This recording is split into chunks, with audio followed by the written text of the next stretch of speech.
afternoon, everyone. This is the episode 44 of the Off Topical Podcast. We're back from an unannounced hiatus that we went on for a couple weeks. Hey, Raven, how you doing, my friend? I'm doing pretty good. Yeah, it's nice to be back and not on the random hiatus that I don't think either one of us were expecting. No, we weren't. We each had different things come up during the last 3 weeks or so and just hadn't had time for the podcast. But we're back, and not only are we back, but we also have a YouTube channel now. Just search the Off Topical Podcast on YouTube. There'll also be links in the TLG descriptions, as well as the descriptions of the podcast that goes up right now. So it'll be easy to find.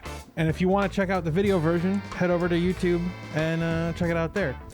This week, we're talking about a bunch of stuff. Apple is locking down the iPhone battery, and at this point, if you have an iPhone, that's kind of your fault. Plus, fledgling YouTubers have created a YouTube trade union, or are joining Europe's largest trade union. We're going to talk about that.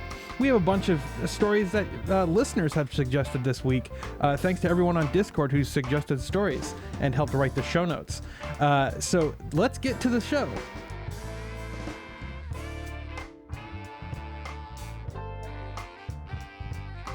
So the first story this week, we have Apple is locking down iPhone batteries, and iFixIt says they're doing it because they want to subvert confidence in third-party repair. What do you think about this story? Oh, totally. What's his name? The Ross. What's his last name? Lewis. Lewis Rossman is his last name. I actually watched a video on this just the other day. Me too. And he was talking about how even if you take an official battery out of one iPhone and put it in another, it will still work, it will still charge, and it will still show accurately, but it has some other notification thing in that top bar or whatever. I'm sorry, everyone. I've never owned an iPhone, so I'm not really sure what the top part is actually called, but yeah. But it actually says it. But it does still work. That part is very important to note. But yes, they are definitely... Because like if it didn't work, everybody would just blame Apple, right? Right. So they're kind of setting it up to like... Where like they can... Because it says something about service. So they're blaming... They're trying to push the blame to the shop. Not the fact that Apple is just arbitrarily being a bunch of dicks. Yeah. Well, the thing is, too, it's like...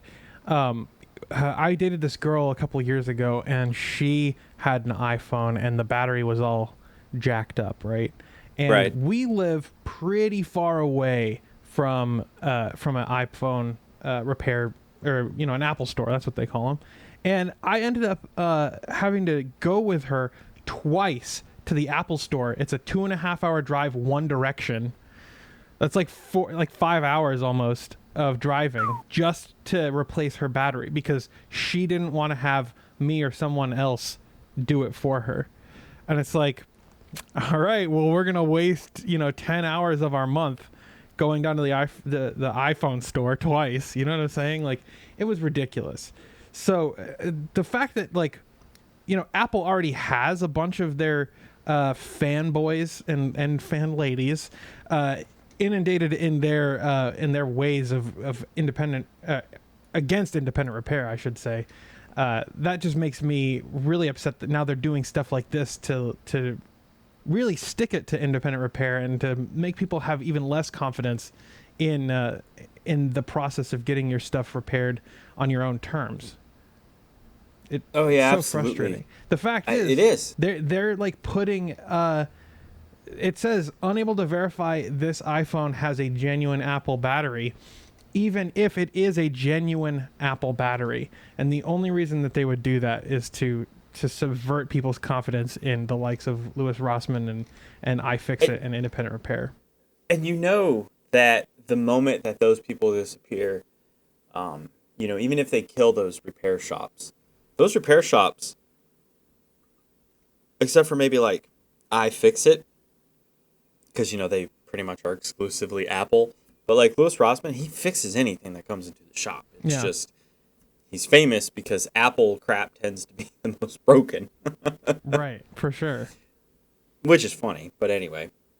And that is also too where he mostly focuses, but he could easily switch to say Windows machines.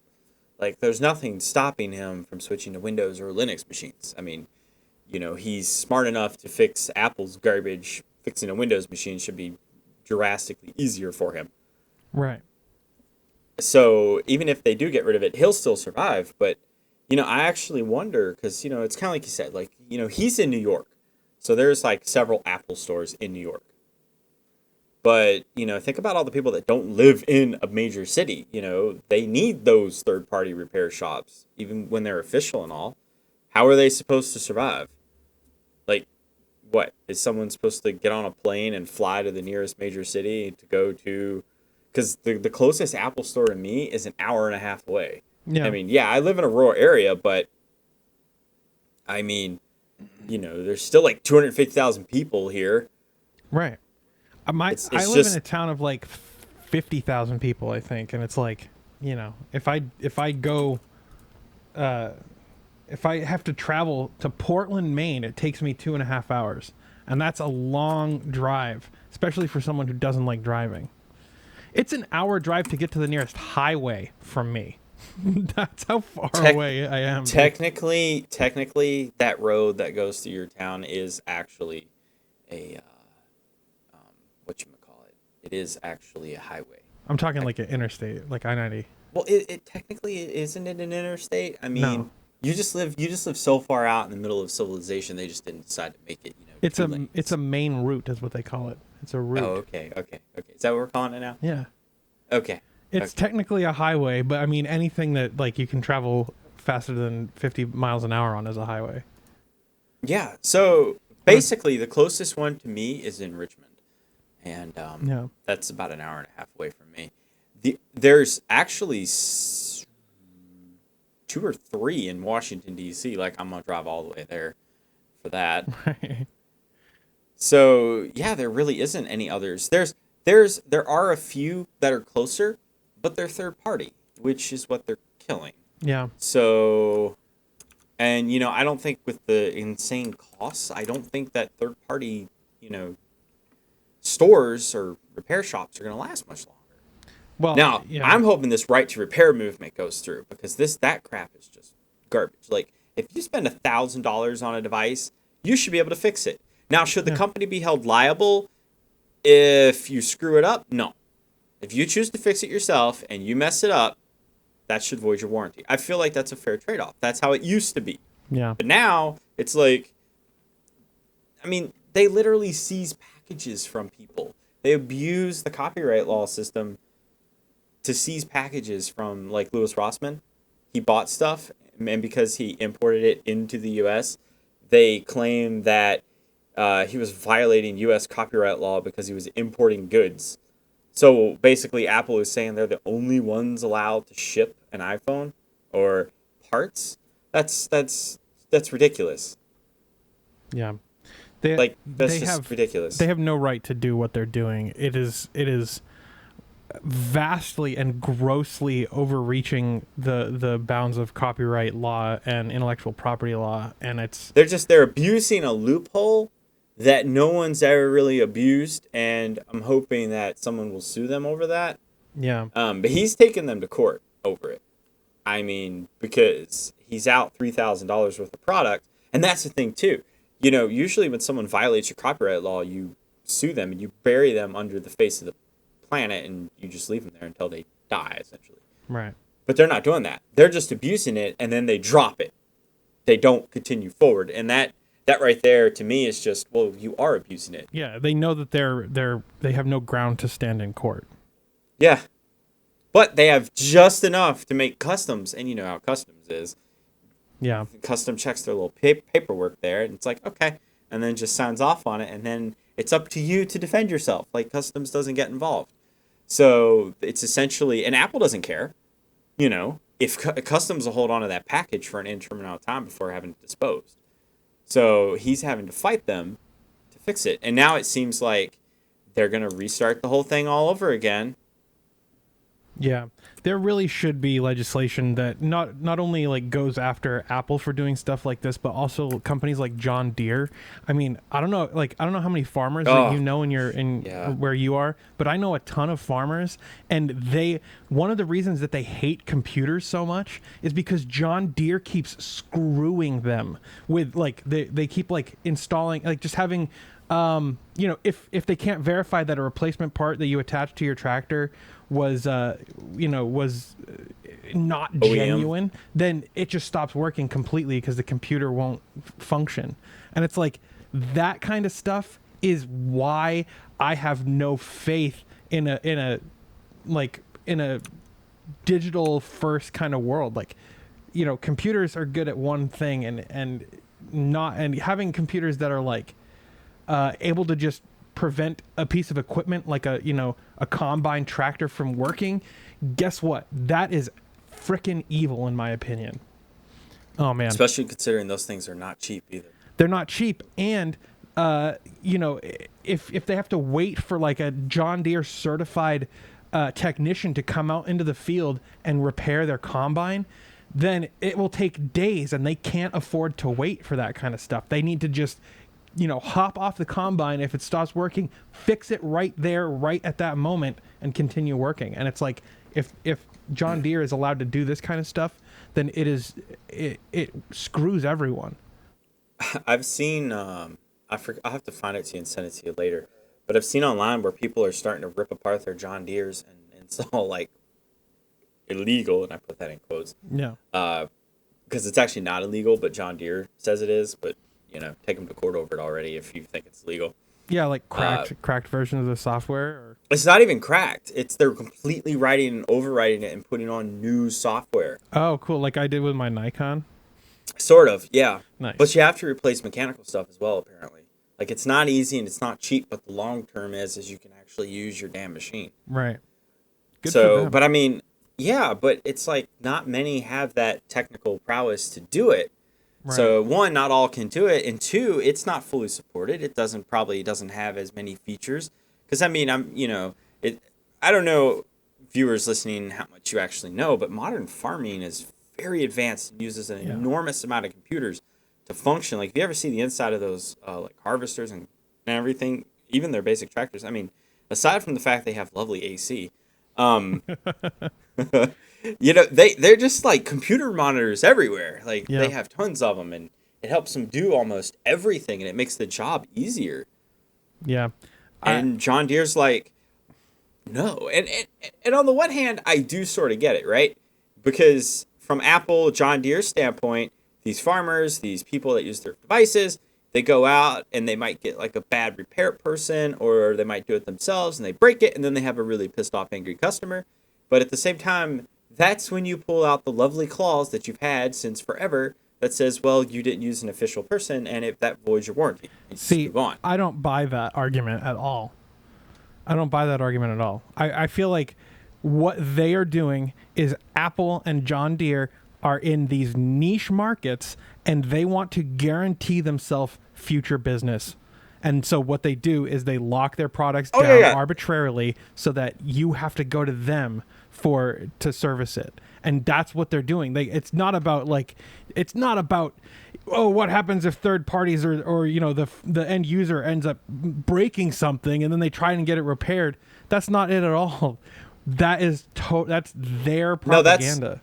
No, that's their public-facing argument. Yeah, but that's how easy it is to beat their public-facing argument. It's like, okay, well, you already have a clause for that, so what else is your argument? Like, and that was my point. Like, they don't have one. Like, yes, the reason they're doing it is just to lock everyone to their platform. That's literally it. There's no other point or purpose to do it other than for that one sole reason. But they don't want to say that, right? Because all the tech companies are getting in trouble. John Deere's getting in trouble. All these places are getting in trouble for all this stuff, and they don't really want to. They don't really want to. They don't want to rock the boat too much, because if public outcry gets too bad, then it gets harder to buy politicians, I suppose. So, you know, and they definitely don't, like right now the tech companies are about to have an entire party about breathe down their neck. No one wants that. Right. Even if you hate that party, no one wants that because, I mean, and, you know, well, big tech has both parties breathing down their neck at the moment, but one in particular is very adamant about getting them. I don't know. I mean, it's definitely interesting. I just hope these right to repair laws pass because Me too. that would just kill it, and should just do it at the federal level and the state level, just as like a double layer of protection. Yeah. Just as a middle finger to those companies. Pretty much, yeah. That would be great. Because there's literally no reason. Like I said, like their public-facing argument is that these centers or these people or whatever are not qualified to fix it. It's like, okay, then void their warranty and tell them they're shit out of luck and tell them to buy a new one. Like, that's it, right? Yeah. But that's not what it's about. It's about making money. And honestly, making money in a really poor manner because all John Deere is doing is making people go to other manufacturers. Like, they're not promoting that they're a good product. And it's the same thing for Apple. Like, Apple's sales have fallen for the iPhone. And I firmly believe it is in part due to the nickel and diming of everything. Like, I don't know if you saw or not, but Apple, it's a bit older of a report, so I imagine it's even worse now in 2019. Or I guess depending on your perspective, maybe it's better. I don't know. But Apple's service department, you know, what do they call it? Apple Care or something? Yeah. They make 30% of Apple's income. So, yeah, Apple sales have fallen, and they would have had to have... Right, exactly. So that's the thing. Like you spend $1,000 on your iPhone, and then you have to buy a $300 warranty plan. Okay, whatever you say, Apple. And even that doesn't cover everything. That's the best part. Yeah. Even that doesn't cover everything.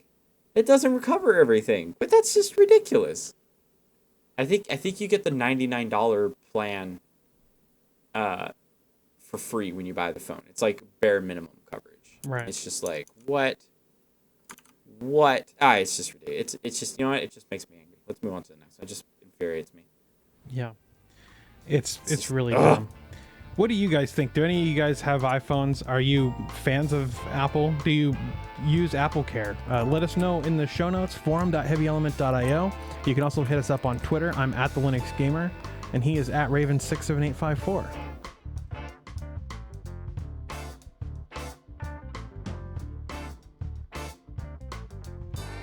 This podcast is sponsored by System76 and their brand new Adder workstation laptop. The Adder WS features a 4K OLED display that dazzles in the largest gaming environments. Games run beautifully too, thanks to powerful components like an Intel i9 CPU and the RTX 2070, along with fast storage on the Samsung 970 EVO Plus that practically warps through annoying loading screens. Now through September 10th, you can save up to $310 on an Adder WS for System76's Back to School sale. No promo required, just head to the link in the description for this truly classy computer.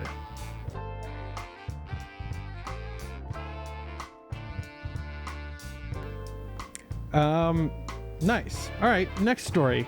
Fledgling YouTuber Union has the backing of Europe's largest trade union. Did you hear about this, Raven? I did.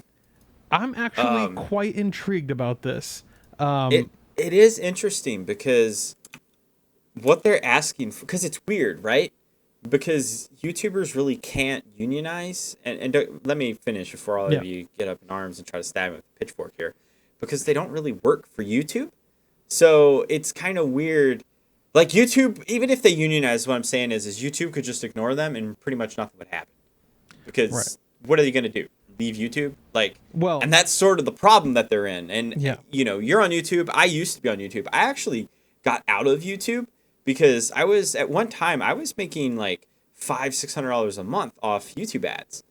And I was like, this is great, right? You know, just make stupid gameplay videos. People watch it, you know, get like 10, 15,000 views the first couple hours. And, you know, it was great. I was enjoying it. And then it just got worse. Like, you know, this was back when if you uploaded a game video, YouTube would be like, you can't do that. That's copyright infringement. Yeah. Which is hilarious because now if you upload a video, companies are like, oh, thank God, take my money, please.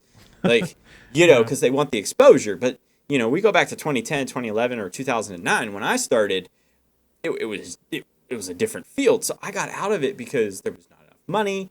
I couldn't pay bills, and I made more money not doing that. And it was a hassle. Like, you spend all this time like playing a game and then editing the video and making sure the audio works right and, you know, sounds right, and, you know, and then YouTube just gives you the middle finger. Yeah. That's what these guys are doing.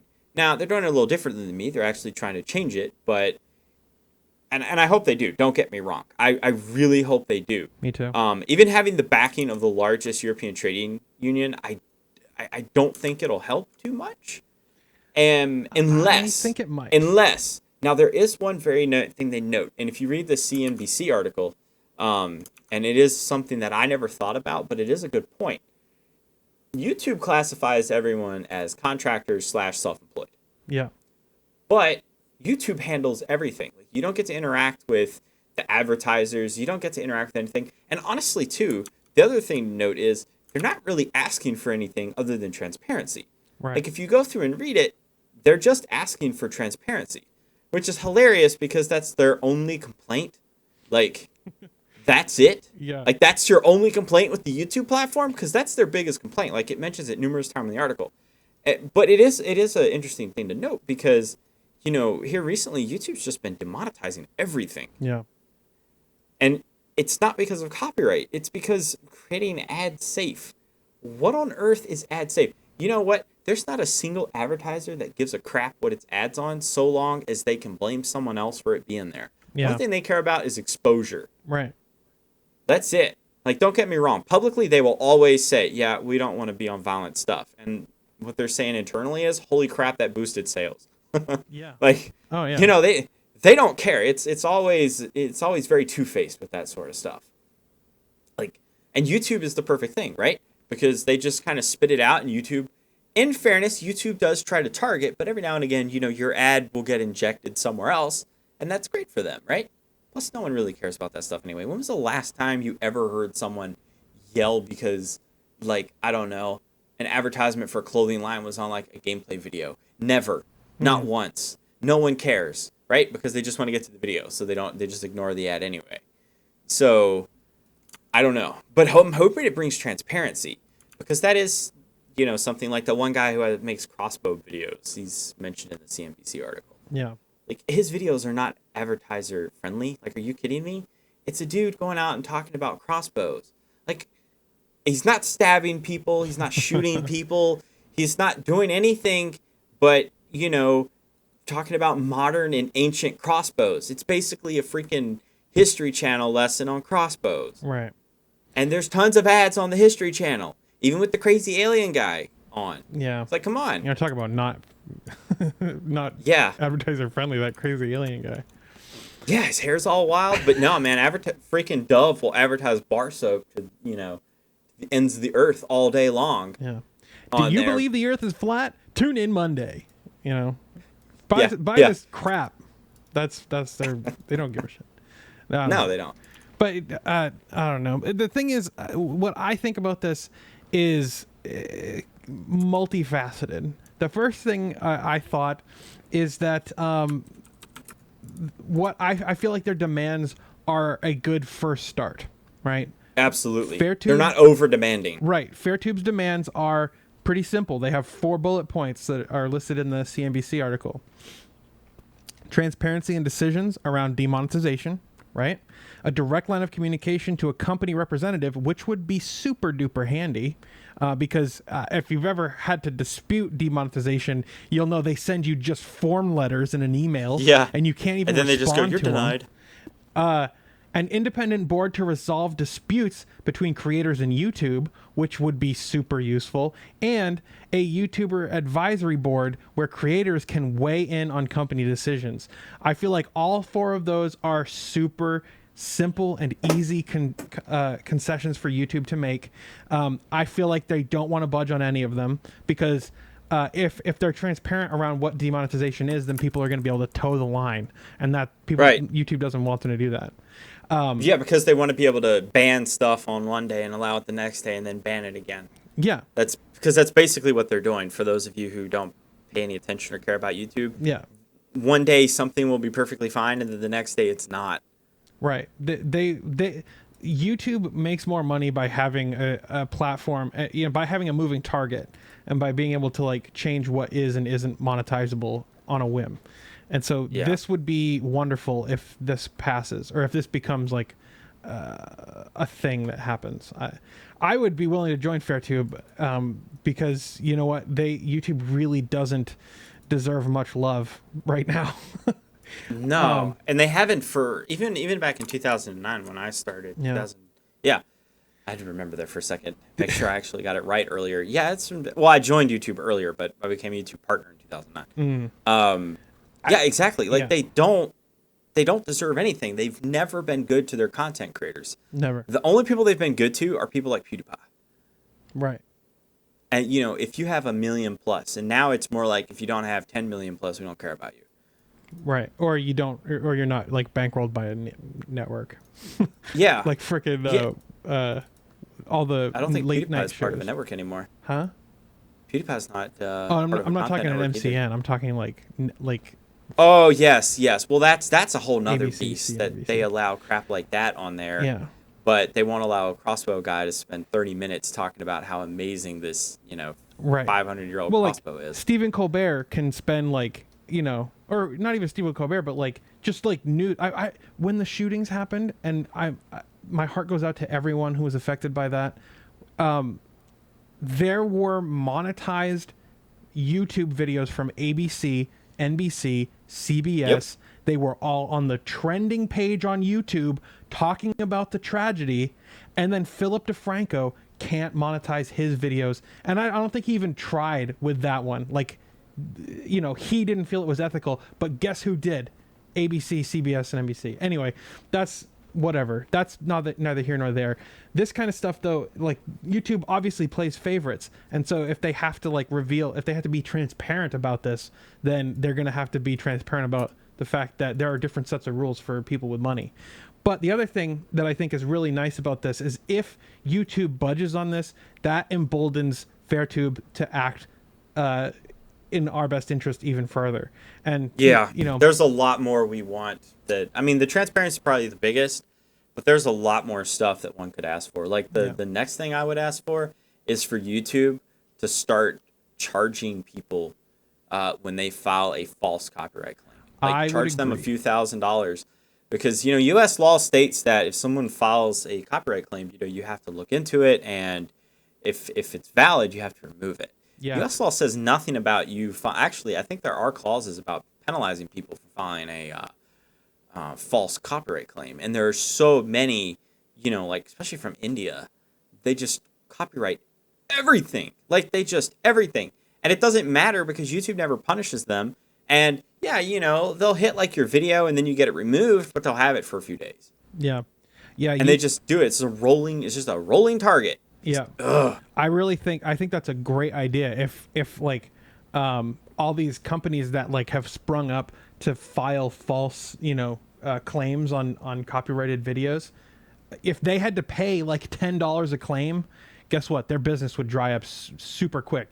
If there was like human review that YouTube had to have in order to process these claims, then YouTube charged $10 a pop to process them. I was thinking like $5,000, but yeah, you go cheap, man. Dude, the thing is, it's like it takes an average, like a normal person, not a lot of time to look at an acapella video and be like, no, this isn't copyright infringement, that's fair use. Yeah. And then at that point, guess what? These companies that are making their money filing false claims won't be making money. It'll cost them money to file false claims, and then the claims won't even be false, and they won't make the ad revenue from it. Yeah. That's what needs to happen. Just hire people, YouTube, for God's sakes. I know you're Google. I know you want to automate everything, but just hire people. Ugh, yeah. It is too much. It is too much, though, but But if they had a system in place, there's too much per day. It's millions per day. There's no way they could go through it. I don't know. And in fairness, I will say that it's If they- too much for human review, but there's no consequences, and that's the problem. If there were consequences, if they charged the people that were hired, that were being like were falsely, if they charged anyone who filed a claim like that $10, they could afford to hire as many people as they need. yeah, I would do like I would honestly do like $5,000 because that's a significant more amount of money. Because, you know, some of those videos that they claim, you know, they might make more than $10 when they have it. Yeah. So I do know that they are starting to strike companies for it. And that's a start. That would be good. But they just make a new company, so it doesn't really matter. Like, yeah. I don't know. The thing about this too that I like, getting back to the actual topic, is that these are the demands they want, right? And if YouTube doesn't respond to these and act in a timely manner, then the full weight of IG Metals, which is like the European Trade Union, their legal team can come down on YouTube and sue them for false employment. I don't know if you watched the actual video, but the video was actually really awesome. They talked about like what they can actually do, and in Europe they have laws against companies similar to YouTube hiring people as a contractor or as a, you know, whatever, the way YouTube does for people who produce content for them. And they said that there's significant legal precedent that YouTube's business practice here in that area is against the law in Europe. And so that is where I think that they might have actual, like, a hill to die on. You know what I'm saying? oh yeah, we'll have to see where it goes. But Yeah. Oh, the other thing that I thought when I saw this story was the first day that video went live on YouTube, guess where I saw it? YouTube. I saw it on the trending page on YouTube, and I was like, hey, that's awesome. Maybe when the algorithm of profiting on inflammatory content bites back, they might have to like pause for a second and think about what kind of technology they're building. I know, right? They're so dumb. God damn. Anyway, what do you guys think about this story? Are you on the side of the YouTubers? Are you on the side of YouTube? Let us know what you think in the show notes, forum.heavyelement.io. We're also on Mastodon, you and I. Oh yeah. At the Linux Gamer and at Raven69854. At Libram.1. Is that right? Yeah, that's right.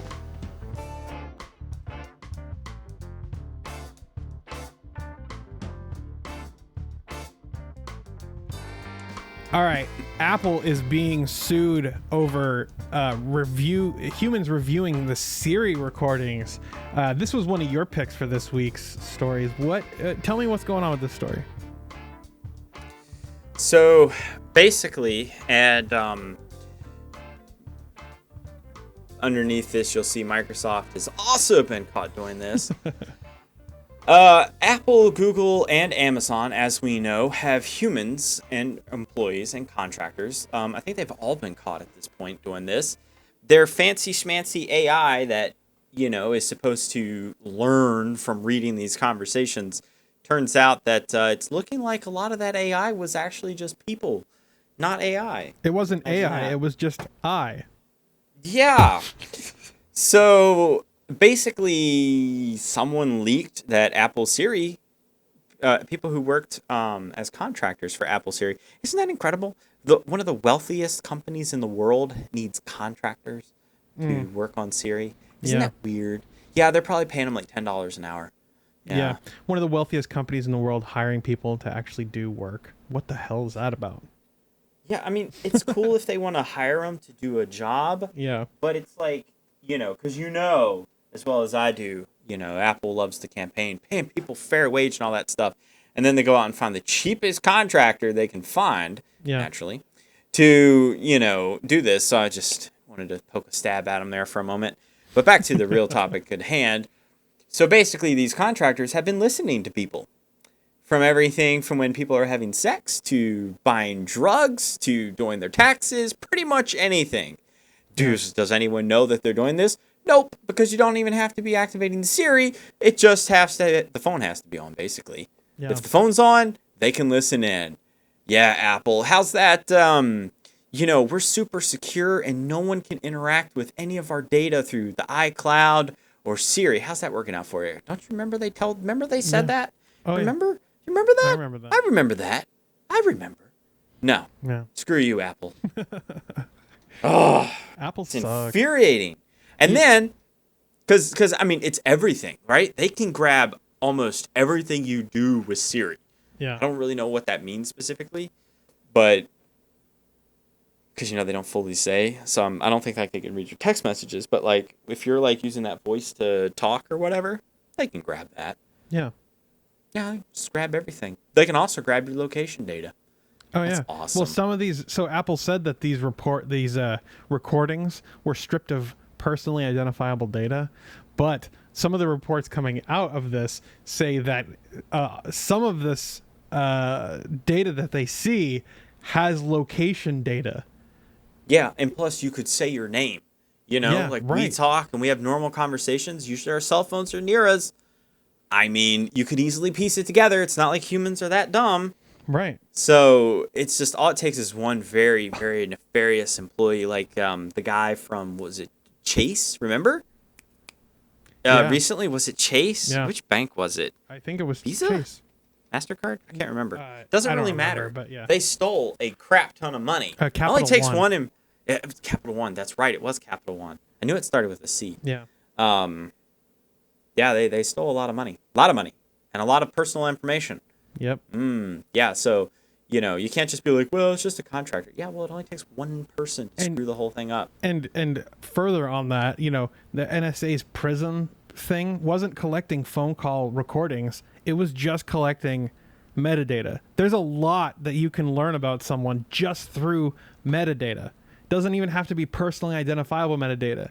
You have a conversation. No, it doesn't. You have like the length of the clip, you have the phone number that they're calling, and boom, at least a little bit about that person. You can infer some things about that. And so this kind of stuff, you have a recording of someone's voice, you have the location they're at, and if they're saying, hey, where's the nearest, I don't know, McDonald's, this guy likes McDonald's and he probably lives within a couple blocks of that place. It's like, it's so terrifying. It's sickening. It really is sickening. It is absolutely sickening. And the best part about this is Apple has been touting itself. We're super privacy focused. Clearly they're not. And this goes, back to, a conversation we had before we started this podcast while we were setting up. Yeah. If you have end-to-end encryption and anyone can access it, including you, it's not encrypted anymore at that point. I mean, technically it still is. But if there's a back door, that means anyone can get in that back door at some point. Like, I don't understand why politicians and businesses and just anyone who's talking about this stuff publicly, like they know what they're talking about, just doesn't seem to understand how vital it is that we have encryption and it's real encryption. Yeah. Like, we want real end-to-end encryption. I don't want anyone being able to access it. Like, I am so bad about this that, I told my girlfriend that, when she gets rid of her Apple phone, I'll get her something and I'll lock it down so good that if she forgets, well, she's never getting in it ever again. Because that's the kind of encryption I want. Right. Like that's the encryption I want personally. Now I know most people don't feel that way, but that's how I feel. Dude, I thought you were gonna say.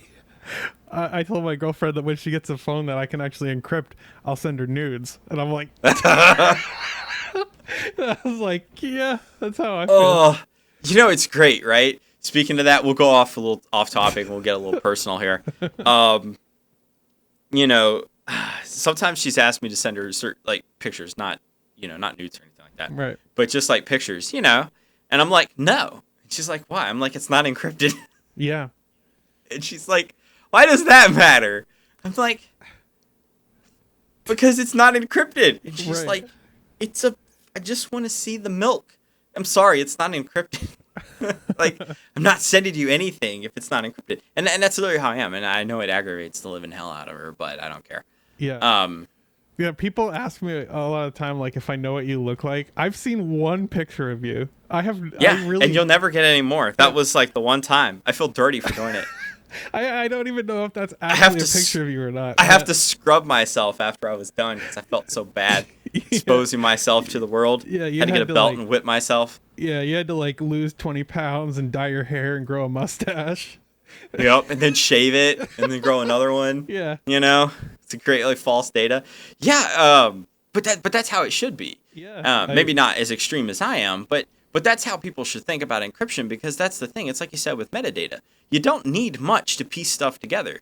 I mean, do you remember 4chan messing with Shia LaBeouf? Do you remember that? No. All they had... All right, so this was way back in 2016. And for those of you that didn't know this or whatever, that's fine. It was a much simpler time, right? It was back when all this political rhetoric that is blown way too wrong was beginning to blow up. And Shia LaBeouf put this flag up. And I don't remember what it said, and it doesn't matter. Well, 4chan being 4chan and the lovely autistic people that they love to be, they decided that it would be a fantastic idea to use the clouds, and the timestamp from when the photo was posted, dude, they literally tracked it just using the cloud pattern from a crappy cell phone picture that Shia posted. And they found the location of the flag, and they took it down. So he moved it to another location. They did it again. Now, the reason I say all that is, if you haven't pieced it together, is 4chan was able to do that using a picture of a sky. Yeah.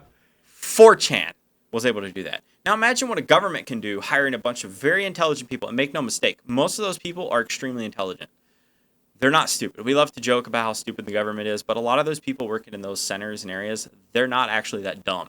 Now, competent, that's up. I'd rather have smart people working for the government than for Amazon or Google. Right. So, because we can at least change the government, even if it's really difficult. You can't ever change Amazon. Right. So, you don't need much, like you said. You don't need much. I mean, like I said, 4chan was able to do that with clouds. Imagine what the government can do with a picture of your front lawn. Yeah. You know? And it's like, it's just... No, it's scary. So anyway, so back to the original point of the encryption. I only believe that it's proper encryption when no one can access it without the passcode. And that's it. And that's the other thing too, you know, because I don't use the fingerprint feature of my phone. In fact, I've never used the fingerprint feature of a phone before, and I actually have no idea how they work. I saw a movie that I watched with my girlfriend, and they used it in the movie, and I was like, oh, so that's how that stuff works. Because I was like, never used it before. I've never even tried it. And I'm a tech guy. I write Android applications for a living. I've never used it before. Never seen it. Never even seen it in action. Yeah. So, yeah, it's mind blowing. Like it's just completely and utterly mind blowing. Yeah. The thing that I find, like I'm happy that people are outraged about this, but also like I know, right? But the fact is, like, how did you think this worked? Like, if you're outraged about this, like, if you didn't know that people had to listen to this to rate the computer's, the AI's responses, quote unquote, that's how it works. And it's like, if you didn't believe that, you're naive. And that sucks, you know. But I'm glad you're upset about this too. Like, I'm speaking directly to this person who's upset, right? Right. But like, yes, I'm glad that you're upset. But like, this is how technology works, and like, this is why I don't trust these things, and it's like, you know, Apple and Google and whatever can say all they want about how they use your data, but if you're not comfortable with a person having access to your device, you shouldn't be comfortable with a company having access to your device, right? Yeah, like, that's a lot of people. That's a lot of people. Companies, surprisingly, are made up of people, and it's like, I know, big shock. It's just like, people, you know, I hear all the time like, I have nothing to hide, and then, you know, so I'm like, all right, well, give me your phone and unlock it for me, and I'll just go through it, and people are like, whoa, no, I don't want you to do that, right? Because that feels like an invasion of privacy. Google has literally everything that's on your phone on their server, and they can go through it at any time. They can give it to anybody they want in their company. And and it's like, now do you feel uncomfortable? It's like Amazon, you remember the fappening? Do you remember that? Like, that was because someone got into all these iCloud accounts. And I think it might have been they got in through the same way the owners of the accounts got in. But, like, seriously, anyone, I would imagine anyone who works at Apple could get any iCloud account information they wanted. I mean, it's like Google, so they have senior people who have access. So they would have to get that person. And I don't know how many people at each company, because each company is a different size that they have access. But all they have to do is get that person's password, and they're good. Yeah. And then they're in. So that's really bad. I mean, there was I think I've said this before on the podcast, but there was once a Google senior engineer, or I don't know, he had a fancy title, but he had access to Google's database, like the thing that very few employees at Google have access to. Right. Like, he had access to all the mainframes, because there's people that set them up, but they never have access to them. They just hook them up, and then someone else comes in and does it. It's all distributed and compartmentalized. But he had access to everything. And he was stalking a underage girl, because that's... Right. I read about that. Right. And she blocked him, right? Because, he's being annoying, whatever. I'll just block him. Well, he's, high up. Well, I don't even know if he's high up, but he has access. He literally went to Google, where he worked, went into the room where... Because, Google supposedly, back then, I don't know how it is now, but, like, you couldn't access the network,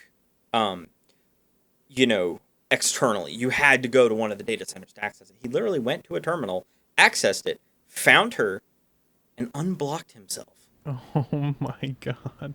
And that triggered something in Google's security system, and they audited the system and found it, and then they ended up calling the cops, and he ended up getting arrested. Yeah.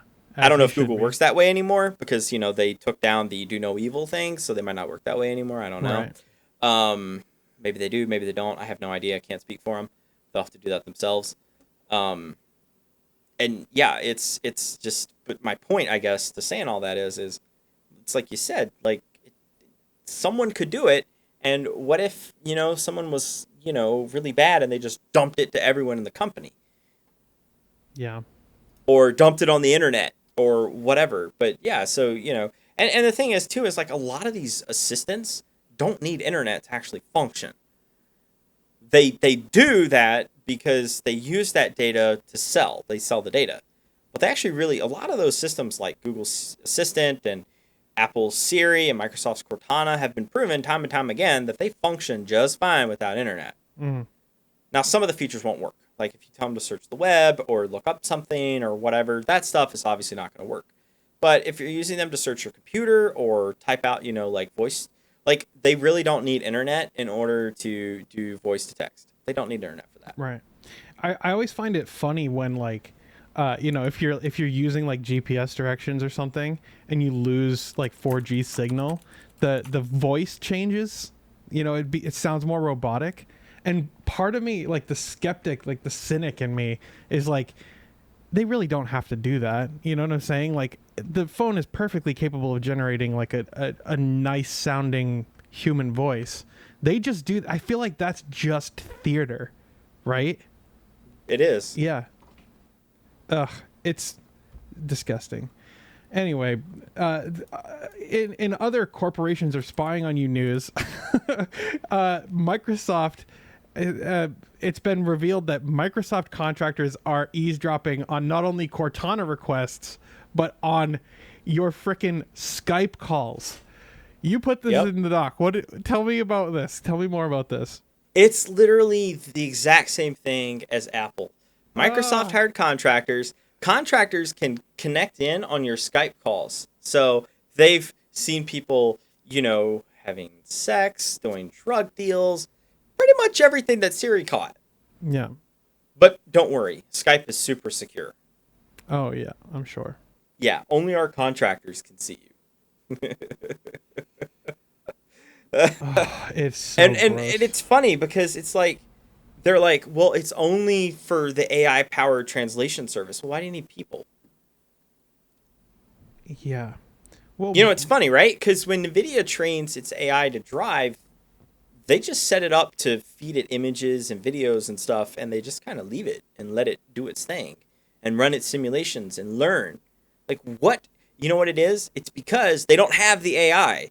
It's fake. I swear. It's all fake. Like, they do have an AI. I'm not denying that they don't completely have one, but I guarantee you it does not function properly the way they want it to, and that's why they need the contractors in the middle. Yeah. Well, I mean, fill in the artificial holes. general intelligence is a long way off. And Right. what we have are like these hyper specific intelligence modules that are good at exactly one task, and that's it. And so in order for those tasks to improve, you have to have people who are rating the growth and the learning of the machine. And so like when things are called AI, it's just marketing. It's not really AI. It's not like Commander Data. It's like, I don't know, B4. It's not B4. B4 is more advanced than anything we have right now too. I don't know. This is just, why do people trust companies with their data like this? You know what it is? It's the convenience factor. It always boils down to convenience. A lot of this stuff is like, look at how convenient a lot of this stuff is. Yeah. I mean, Like, you remember back in the day when you had to buy music? I still buy music. Yeah, I do too. But we're talking about average people here. Yeah. Like YouTube, let's just ignore Spotify. You can get any song you want just off YouTube. Just punch it Right. in, That's true. and then you can listen to it, and you get the music video usually. Yeah. Yeah. It's just it's And I like, mean, what else do you need? like a couple last week or the week before, I did my live stream for my patrons on Google Hangouts because some people couldn't connect to my server for some reason. I think they were behind like a NAT or something, and or a firewall, and they couldn't access my WebSocket. So it is convenient, and that's kind of like the scariest part. Is it's like, if you self-host something, there's no guarantee that everything's going to work. And when you're doing something like that, you just know that it's going to work. And I'm a little disappointed in myself, but at the same time, you got to do it at sometimes. But I don't know. At least it's not Skype, right? Skype sucks so much now. You remember when Skype was cool, dude? Yeah, I do. I remember when Skype was first created, and wasn't it made by the people that made Kazaa? I think so. And it's like a peer-to-peer. It was a peer-to-peer network, and like basically the infrastructure was that there were super nodes, and super nodes had like the most bandwidth, and it was all self-reported and negotiated amongst the network. And then when Microsoft bought them, they literally just created a data center with a bunch of super nodes in it, and then they updated all the clients to never report as super nodes, and it's so awful. Yeah, it makes me so sad. I remember back when Skype used to not be made in JavaScript, so dude, JavaScript, I don't know why everybody hates JavaScript. JavaScript's cool because it uses a crap ton of RAM. So we have a crap ton of RAM. Yeah, but on phones and stuff, that sucks, man. Just eats it all up. Not to mention it's slow at processing. I mean, I don't know. There was a time when Skype was built with the proper language. I'm not saying it worked any better, because right. Skype hasn't really ever worked good, honestly. I mean, it worked, and it was cool, and it was functional, but, I mean, you're also talking to someone that remembers AOL Messenger and using it, and BBSs, and, I remember, like, signing into IRC to get programming help, because that was the way you did it, and okay.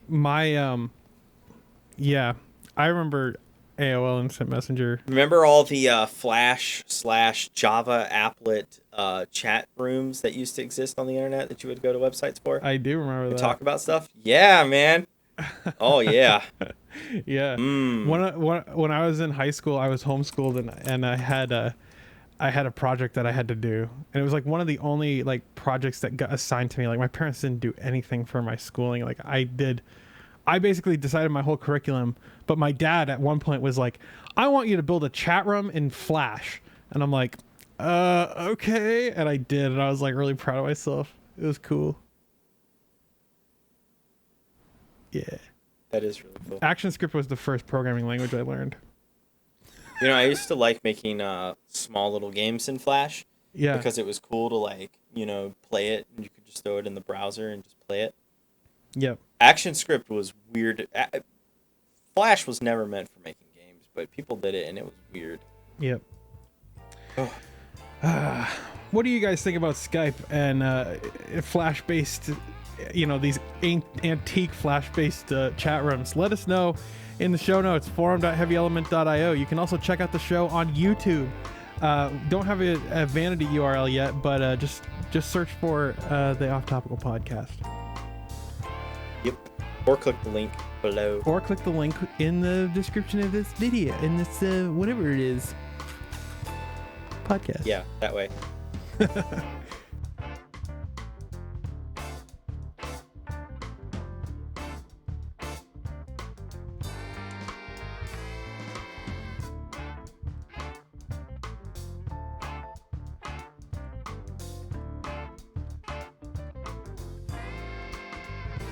All right, we got some listener stories here. Lots of vulnerabilities. Did you hear about any of these? We got a speculative execution. I heard about all of them.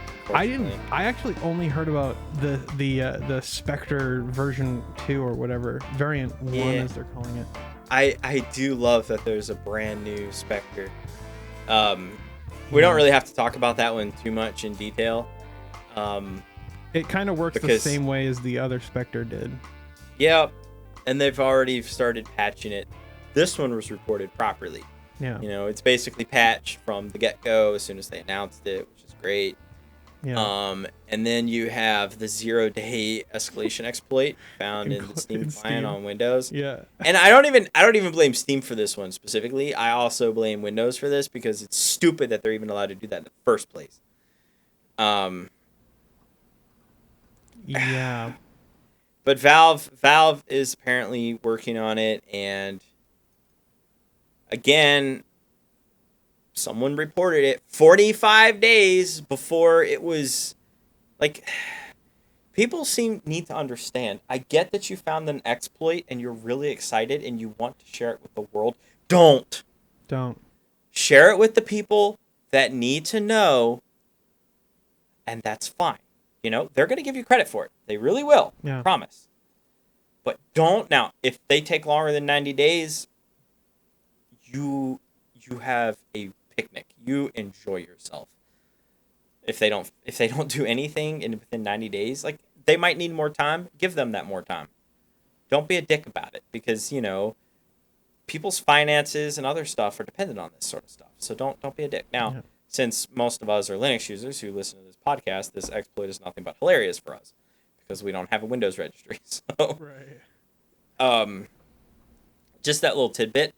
And with that said, we have this lovely KDE exploit that the person found and then decided to just tell the whole world because apparently that was a great idea.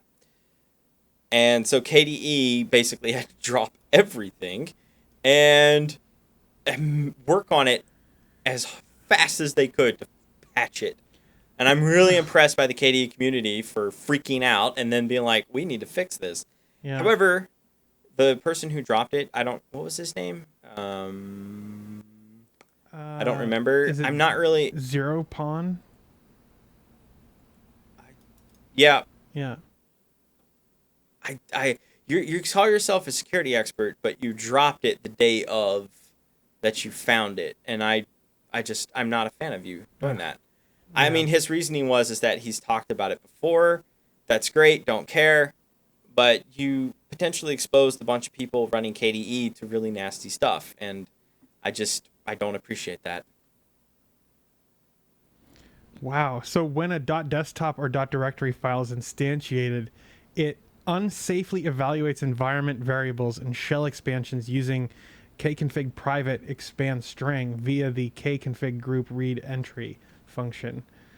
And using a specially crafted .desktop file, a remote user could be compromised by simply downloading and viewing the file in their file manager, or by dragging and dropping a link of it onto their desktop. Wow. Yes, it's bad. That's all the more reason why I'm very surprised that the person was like, yeah, let's just share it with the whole world and not give Katie a chance to fix it. Yeah, I think that this exploit dropped at around the same time the evil gnome showed up, just for feature parity's sake between the two desktops. Yeah.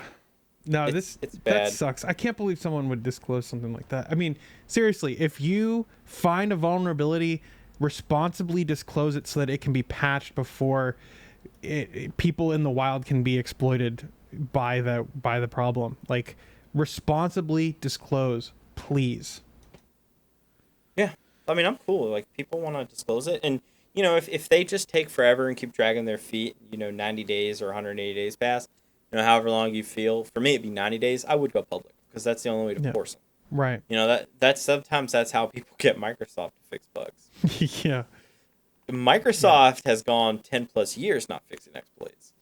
So, I mean, yeah. Yeah. Did you know that when Windows 10 first launched, there was a weird exploit with drivers that were compiled with Visual Studio? I think it was 2012. And NVIDIA was affected by it, AMD and Intel, I believe. But NVIDIA was the main one affected by it. It had to do with the compiler version that they used. And Microsoft opted not to fix it. I did not know that. Yes. It was extremely hard to pull off, but if you pulled it off, you had full system control remotely. Yikes. And yeah.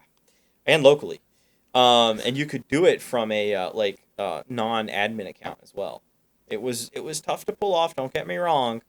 NVIDIA and all of them, they just switched to Visual Studio 2015 and the problem just vanished. Had something to do with the compiler optimization or something.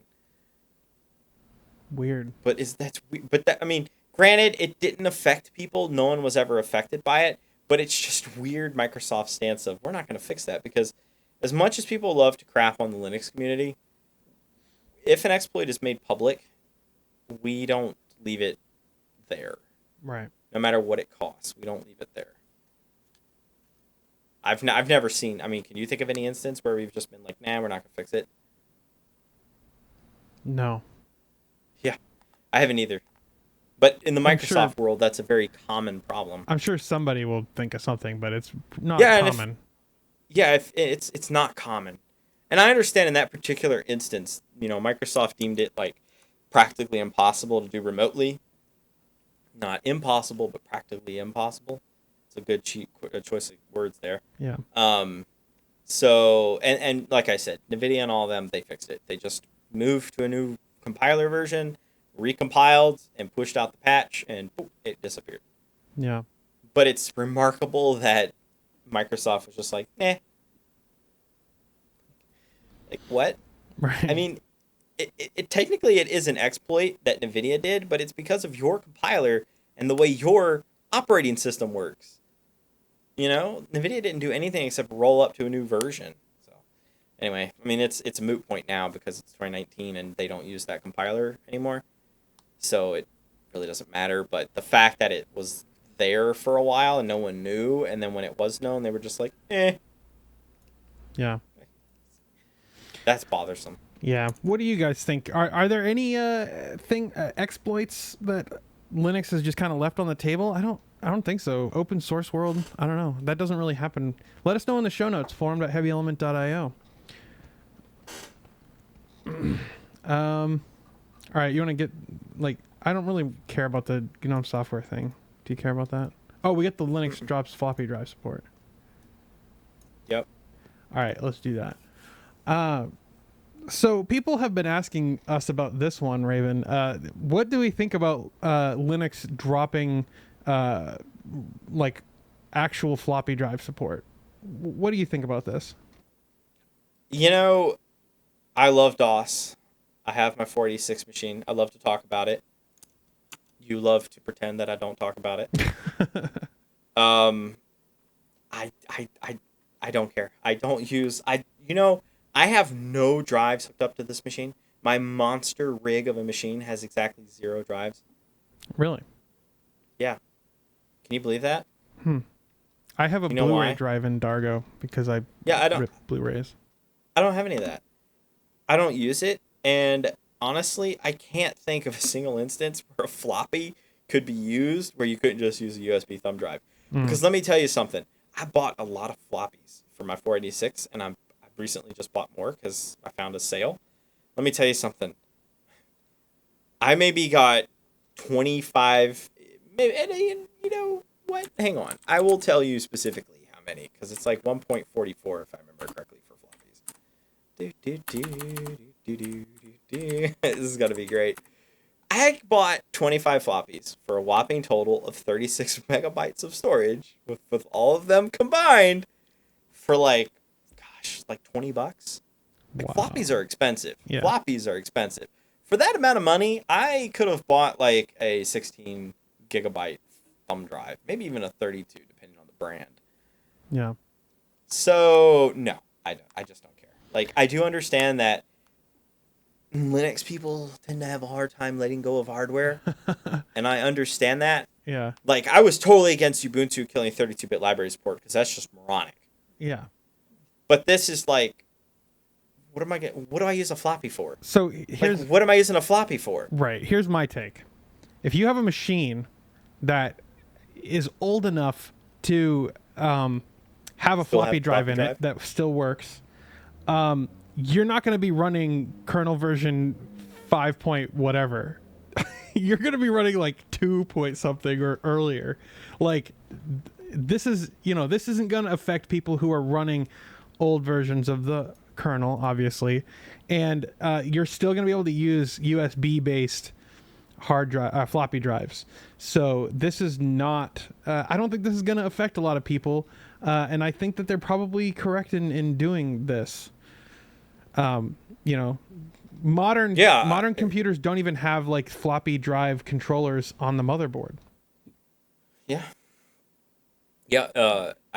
Most of the floppy drives, the modern ones that you get, are USB. I think there are a few SATA ones, but it's like zip drives. Like no one uses them anymore. Right. But again, whatever. They don't even make floppy drives anymore. Sorry, Nope. Floppy disks. They don't even make them. They have so many. It's like VHS tapes. They have so many of them just laying around in warehouses. Yeah. They're practically giving them away. Well, actually, they're not giving away floppies. Like, they're really good floppies are really expensive. It's about $1 a floppy. I mean, don't get me wrong. You can reuse them and stuff. It's just, they wear out after a while. And Yeah. there was a sale, so I grabbed some. Free shipping, too. So, woo. Nice. Yeah, you have to get them from, you can't get them from, Amazon. Amazon's more expensive than anyone. So you get them from all these other random places that have them, and they're pre-formatted and stuff. And Yeah. I use them every now and again for some stuff. So I figured, what the hell, they're on sale. Why not get another batch?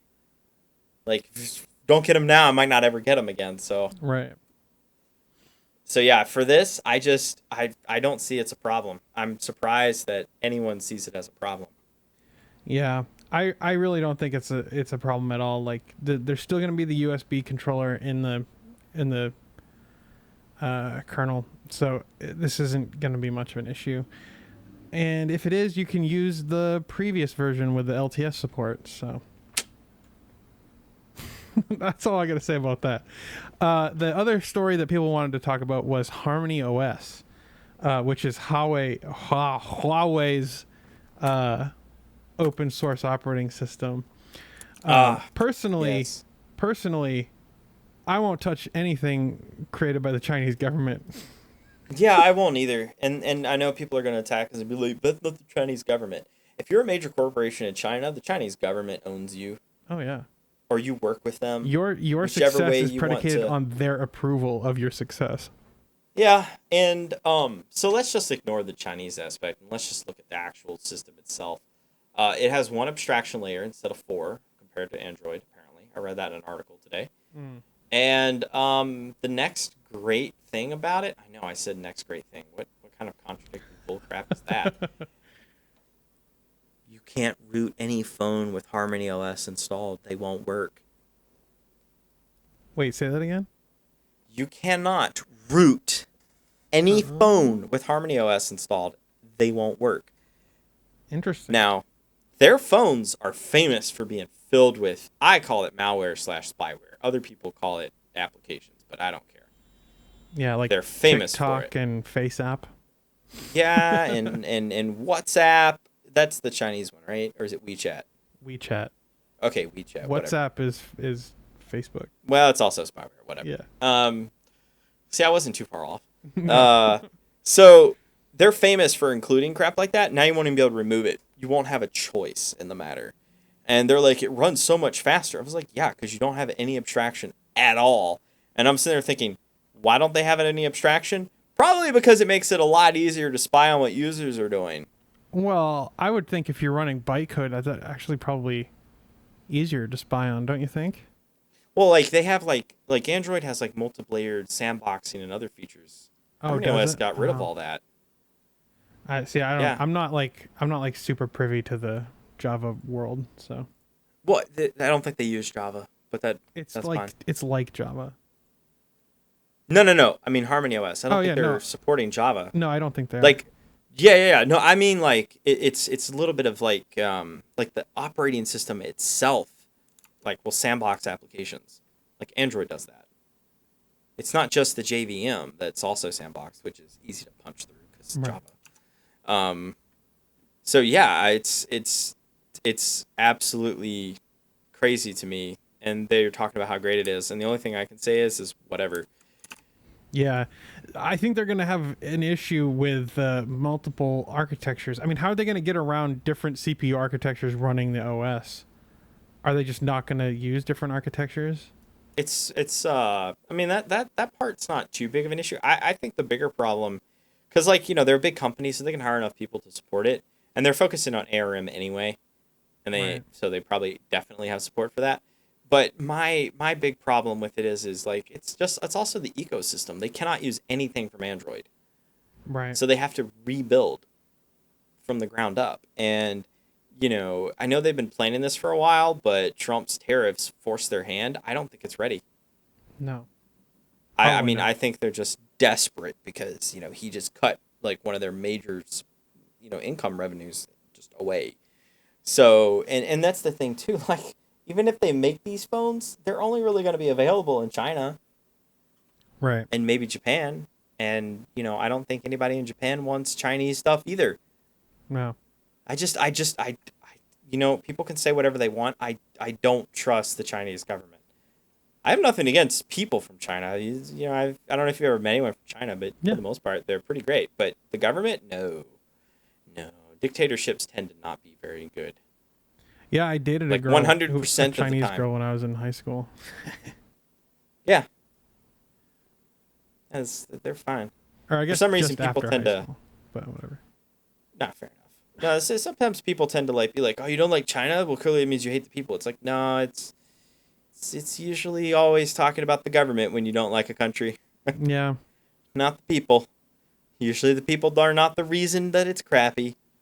You know who I don't like? The Dutch. No, I'm just kidding. That was an Austin Powers joke. Yeah. People who are and now we're gonna find out. Now we're gonna cultures and the Dutch. Look, man. Look, we're gonna find out that most of our viewers are under 20 and don't know who that is. Yeah, that's why I'm terrified. They're gonna be like, "What is Austin Powers?" Austin it's Powers. Like, dude. Oh, it's such a funny movie.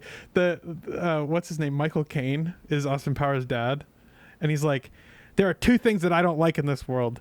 The first thing is people who are intolerant of other people's cultures, and the second thing is the Dutch."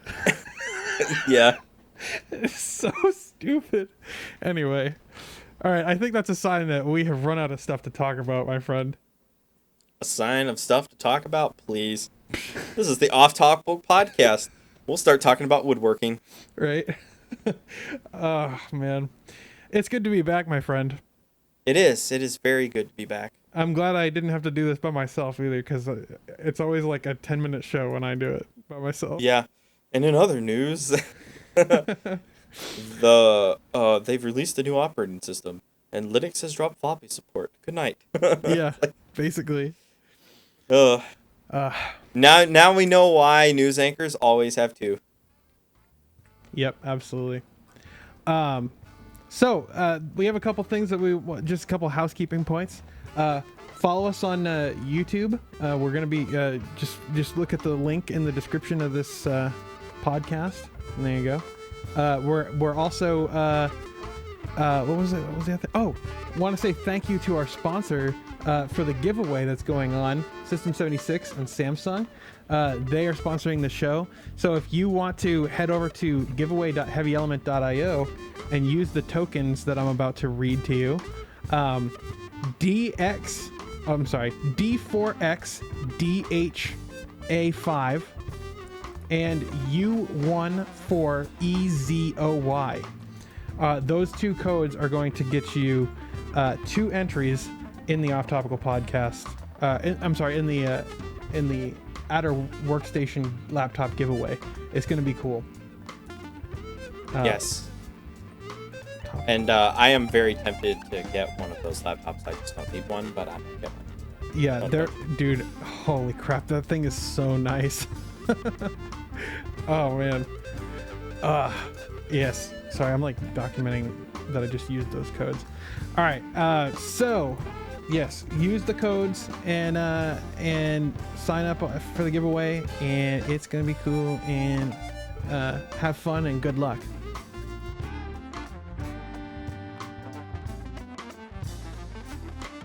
All right, I think that's gonna do it, man. All right. Thank you for being here again. Thank you all. I love being here. Yeah, thank you all for listening to the show, and we'll see you next time.